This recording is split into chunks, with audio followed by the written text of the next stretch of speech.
Fauci, let me ask you about some of the decisions that you worked with President Trump on, and the whole team did.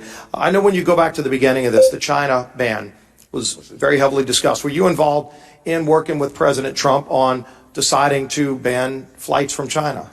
Yes, sir, I was. Do you agree with that decision? I do. Do you think that decision saved lives, Dr. Fauci? Yes, I do. Do you agree with the decision when ultimately we saw spread in Europe, and then the president recommended that we extend that to Europe? Did you participate in that discussion? I was actively involved in that discussion, sir. Do you agree with that decision? Yes, I do. Do you think that decision saved lives? Yes, I do. Eventually, then, we saw the United Kingdom have an outbreak, and there had to be a tough decision made.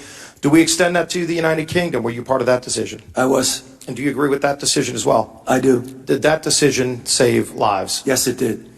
When you look at the 15 days to slow the spread, initially it started at 15. Were you part of the decision to implement that decision? I was very much involved in that. Did that decision save lives, Dr. Fauci? I believe it did. Then when President Trump met with you and Dr. Birx to extend that another 30 days, do you agree with that decision that President Trump made to extend that? Yes, I was very much involved, and I agree with it. Did that decision save lives, Dr. Fauci? I believe it did.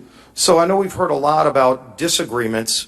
Clearly, there are many decisions made. In fact, there are many very internationally respected doctors that are involved in each of those decisions. Is that correct? Yes. By and large, would you say that you and President Trump have been in agreement on most of those decisions? We were in agreement on virtually all of those. I appreciate that.